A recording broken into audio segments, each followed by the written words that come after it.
Hello friends, मैं आ गई एक न्यू हिस्टोरिकल ड्रामा लेके। मैंने सोचा इतने टाइम से मॉडर्न ड्रामा देखती है, एक तो हिस्टोरिकल ड्रामा बनता ही है। ड्रामा बहुत ज़्यादा इंटरेस्टिंग होने वाला है और लव स्टोरी तो इसमें बहुत ही इंटरेस्टिंग है। ड्रामा अच्छा लगे तो वीडियो को लाइक ज़रूर कीजिएगा। ड्रामा की स्टार्टिंग में हमें दो लेडी दिखाई जाती है जो कि एक ब्राइड को रेडी कर रही होती है वेडिंग के लिए। उनमें में से एक लेडी बोलती है, योर हाइनेस कुछ ही देर में आपकी शादी, तो आप यहाँ से भागिएगा नहीं और आपको यहाँ पे बैठ के प्रे करना होगा क्योंकि यही आपके लिए सही है। तभी वो लेडी उसके सर में एक स्टिक मार के बोलती है, कोई भी रूल ब्रेक नहीं होना चाहिए। दूसरी लेडी बोलती है, आप क्राउन प्रिंस से शादी करने वाली हो, इसीलिए आपको सारे रूल्स रेगुलेशन मानने होंगे और आज आपको फास्ट रखना होगा। आप कोई भी खाना नहीं खा सकते हो।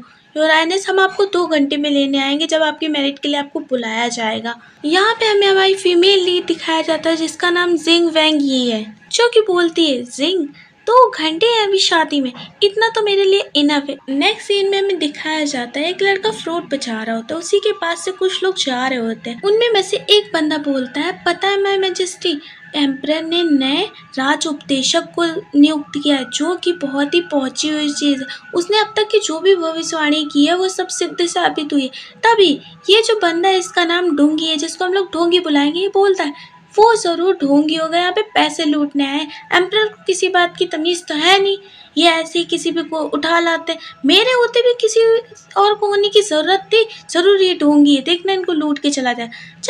तभी वो जो फ्रूट बजा रहा होता है वो लड़का बोलता है कि हाँ, आपसे अच्छा तो ढोंगी कोई हो ही नहीं सकता ना। तभी वो उसके पास जाके बोलते, क्या बोल रहे हो ये तुम। तभी यहाँ पे इसका इंट्रोडक्शन होता है। ये हमारे ड्रामा का मेन लीड है जिसका नाम डोंग फैंग जी है। फैंग ढोंगी से कहता है, तुम क्या दूसरों को कहोगे, तुमने तो खुद अपनी बेटी को मरने के लिए मजबूर किया और उसके मर जाने के बाद भी तुमने कुछ नहीं किया। तुम जैसे लोग को तो डूब के मर जाना चाहिए। तभी ढोंगी कहता है, तुम होते कौन हो मुझे ये सब बोलने वाला, और तुम्हें ये सब कैसे पता है। तभी फैंग बोलता है, शायद तुम भूल रहे हो, मरने वाले भी अपना बदला लेने के लिए वापस आते हैं, ये मत भूलो।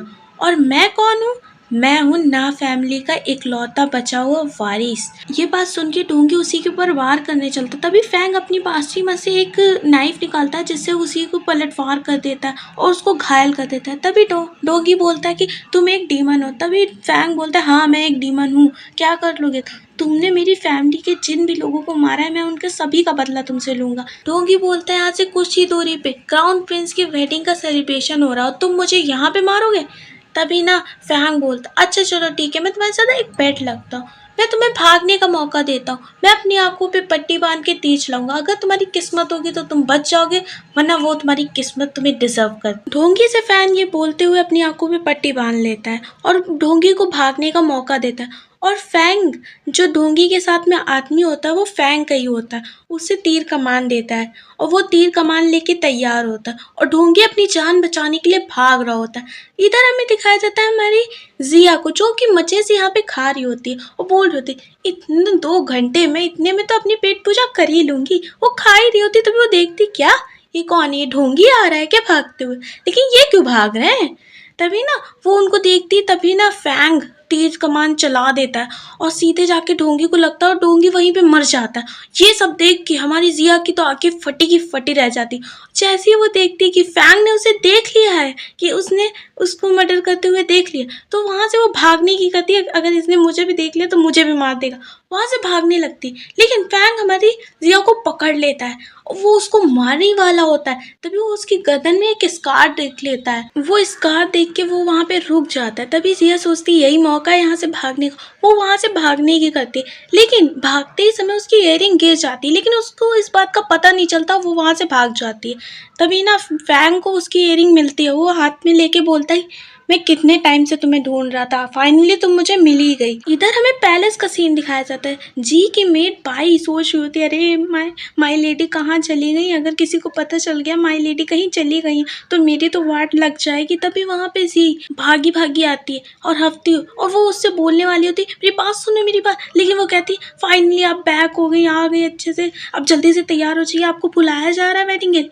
और वो उसकी एक भी बात नहीं सुनती और उसको तैयार करने लगती है। जी रेडी होते हुए सोच रही होती है, आज मेरी क्राउन प्रिंस से शादी होने वाली, कौन था वो जिसने ढोंगी को मार दिया।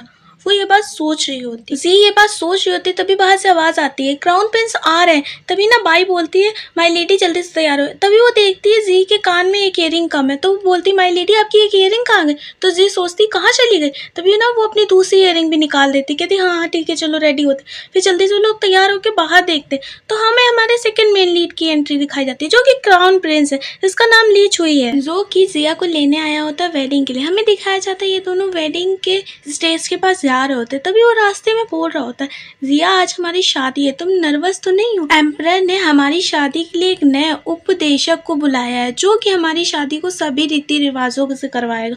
और बोला जाता है जितनी भी अभी तक की उसने शादी करवाई है वो आज तक की सबसे बेस्ट शादियाँ निकली हैं।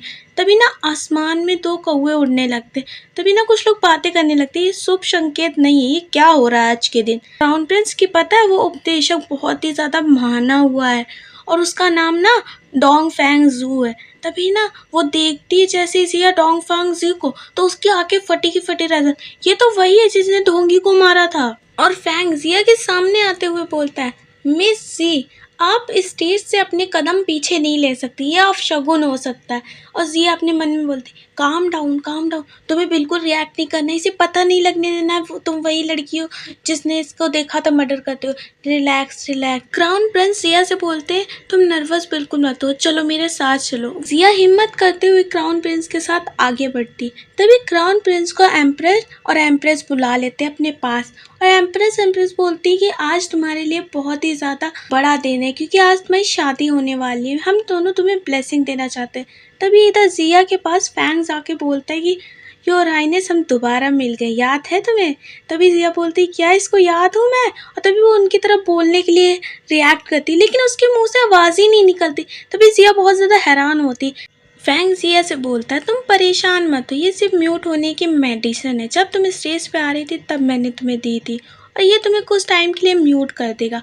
अगर तुमने अपनी ज़बान हमेशा के लिए नहीं बंद की तो मैं तुम्हारे साथ कुछ भी कर सकता हूँ। फैंग ये बोलता है तभी वहाँ पे क्राउन प्रिंस आ जाता है और वेडिंग स्टार्ट हो जाती है। और तभी ना फैंग सारे रूल एंड रेगुलेशन बोल रहा होता है वेडिंग के। तभी वहाँ पे ना बादल में अंधेरा छाने लगता है, सूरज को ग्रहण लग जाता है और सब हैरान हो जाते हैं ये क्या हो गया, शादी के बीच में सूरज को ग्रहण कैसे लग सकता है। सभी बहुत ज़्यादा सोचते हैं कि गॉड इस शादी से खुश नहीं है, इस वजह से शायद ऐसा हो रहा है और उनकी शादी बीच में ही रुकने वाली होती। तभी वहाँ पे जो मूर्ति होती है जिसके आगे वो लोग प्रे कर रहे होते वो भी उसके ऊपर थंडर लाइट गिरती है और वो टूट जाती है, वो सीधे जाके जे के ऊपर गिरने वाली होती है। तभी फैंग और क्राउन प्रिंस उसे बचा लेते हैं। तभी ना क्राउन प्रिंस बोलता है फैंग से आपको इसे बचाने की ज़रूरत नहीं है, मैं इसके प्रोटेक्शन के लिए हूँ। तभी फैंग बोलता है हो तो पूरी तरीके से रहो, ना कि आधे अधूरे। और वो उसे छोड़ देता है और फैंग सभी लोगों से बोलता है जाके जिस रॉयल स्टेज पे क्राउन प्रिंस की शादी होने वाली है वो टूट चुका है, इसका मतलब है गॉड खुश नहीं है इस शादी से, इसीलिए ये शादी अभी के लिए कैंसिल होती है, आप सब यहाँ से जा सकते हैं। और एम्परर भी कहते हैं ये शादी कैंसिल हो चुकी है। नेक्स्ट सीन में हमें दिखाया जाता है जिया को कुछ लोग पकड़ के ले जा रहे होते हैं, वो चिल्ला रही होती मुझे मैजेस्टी से बात करनी है, मुझे एम्परर को कुछ बताना है बहुत ही ज़्यादा इम्पोर्टेंट। तभी आगे जाने वाली लेडी उसको खींच के एक तमाचा मारती है, वो कहती है एम्परर ने ही तुम्हें यहाँ पे कैद करने को बोला है। तभी ना वहाँ पे क्राउन प्रिंस आ जाता है जो उस लेडी को बोलता है हाउ डेयर यू, तुमने मेरी वुमेन को कैसे टच करने की कोशिश की। लेकिन वो लेडी बोलती है क्राउन प्रिंस ये ऑर्डर मुझे एम्परर ने दिया था कि मैं क्राउन प्रिंसेस मिस जी को यहाँ से निकाल दूँ, इसलिए मैं यहाँ पे लेके आई थी। क्राउन प्रिंस बोलता है तुम्हारी हिम्मत कैसे हुई मिस जी को छूने की, इसकी सज़ा तुम्हें बराबर मिलेगी। सिपाहियों से ले जाके उसे बाहर पिकवा देता है। तभी ना वो जी से पूछता है जिया तुम ठीक तो हो। जिया तभी क्राउन प्रिंस को बताने लगती है आपको पता है डोंगी की डेथ हो गई है, वो भी माउंटेन पे, और तो आपको पता है उसको मारने वाला कौन था, यही फैंग था जिसने डोंगी को मारा था। तभी क्राउन प्रिंस बोलते थोड़ा आराम से सोच के बोलो क्योंकि जो डोंगी था वो हमारी वेडिंग में अटेंड किया था उसने हमारी वेडिंग में। तभी जिया सोचती क्या वो जिंदा है, ऐसे कैसे हो सकता है वो जिंदा है। जिया बोलती ऐसे कैसे हो सकता है, डोंगी जिंदा कैसे हो सकता है, मैंने अपनी आंखों से देखा था फैंग ने डोंगी को मार दिया था। इधर हमें दिखाया जाता है जो एम्परर होते वो डोंगी से बात कर रहे होते कि हमने तो सारी चीजें देख के की थी, हमने सारे नक्षत्रों का ध्यान रखा था, तो शादी वाले दिन ग्रहण कैसे लग सकता है। और गॉड इतने नाराज हो गए कि रॉयल एस्टेट भी टूट गया। तभी डोंगी कहता है माय मैजेस्टी हमें लगता है हमसे कोई गलती हो गई, इस वजह से गॉड नाराज हो गए। एम्परर बोलते हैं कि हाँ तुम सही बोल रहे हो, लेकिन हमने सारी चीजें देख के की थी, हमने जी और क्राउन प्रिंस को सोचा था परफेक्ट मैच हो, उनके आने वाली वारिस हमारे इस देश के लिए बहुत ही अच्छा हो, लेकिन ये सब तो उल्टा ही होगा। गॉड और ज्यादा हमसे नाराज हो गए, तुम फिर से देख के बताओ कि उनके नक्षत्र कैसे। ढोंगी क्राउन प्रिंस के नक्षत्र चेक करता है, तभी वो हैरान होता है कि क्राउन प्रिंस तो ये है ही नहीं। तभी वो माय मैजेस्टी को बताता है कि ऐसा कैसे हो सकता है, क्राउन प्रिंस के नक्षत्र पूरी तरीके से बदल चुके, ऐसा लग रहा है वो क्राउन प्रिंस है ही नहीं, उनकी जगह पे कोई और व्यक्ति है। तभी ये बात सुन के एम्परर बहुत ज्यादा हैरान हो जाते, वो कहते हैं ऐसा तो कुछ हो ही नहीं सकता। ढोंगी बोलता है कोई आपका और कोई बेटा तो नहीं है। तो एम्परर कहते हैं ऐसा हो नहीं सकता, मेरा सिर्फ एक बेटा है। ढोंगी तुम कुछ तो सोल्यूशन निकालो इस बात का। तभी ढोंगी बोलता है कि क्राउन प्रिंस की शादी जिया से नहीं हो सकती है और मैं छुट्टी पे जा रहा हूँ, और वो ये बोल के वहां से चला जाता है। और एम्परर चिल्लाते रहते, अरे ढोंगी रुको रुको, कोई तो सोल्यूशन निकाल के जाओ, ढोंगी सुनो। ढोंगी के जाने के बाद एम्परर सोचते हैं कि कुछ तो क्राउन प्रिंस के साथ गलत है, और इधर क्राउन प्रिंस को दिखाया जाता है जो कि जिया से बोल रहे हो तो तुम परेशान मत हो, हम इस बारे में कल सुबह बात करेंगे। तभी जिया सोच रही होती ऐसे कैसे हो सकता, मैंने अपनी आंखों से देखा था ढोंगी को मरते हुए, लेकिन वो एक मरा हुआ इंसान कैसे जिंदा हो सकता है। तभी उसके पीछे से फैंग आता है, बोलता है क्यों नहीं जिंदा हो सकता, और बड़े आराम से आता है और उसके बेड पे पसर जाता है और बोलता है तुम शायद इस इयरिंग को मेरे पास भूल आई थी। ये देख के ना जी बहुत ज्यादा हैरान हो जाती, मेरी इयरिंग इसके पास है। फैंग जिया को देख के बोलता है क्या किसी ने तुम्हें थप्पड़ मारा है। तभी जिया बोलती हाँ थैंक्स टू यू। तभी फैंग बोलता मुझे मालूम था क्राउन प्रिंस तुम्हें प्रोटेक्ट नहीं कर पाएंगे। जिया बोलती तुम्हें परेशान होने की कोई जरूरत नहीं, तुम तो एक महान उपदेशक हो ना, तो इतनी रात में एक लड़की के कमरे में आते हुए तुम्हें शोभा नहीं देता है, तो यहाँ से दफा हो जाओ। फैंग उठता और जिया की तरफ बढ़ने लगता, बोलता है कि तुम क्या चाहती हो, पहले मैं तुम्हें मारना चाहता था, लेकिन अब मैं तुमसे शादी करना चाहता हूँ। ये सुन के जिया शॉक हो जाती है। इसी के साथ इस पार्ट की एंडिंग होती है। अगर आपको ड्रामा अच्छा लगा हो तो वीडियो को लाइक करना, मेरे चैनल को सब्सक्राइब करना और कमेंट करना मत भूलना। And thank you for watching.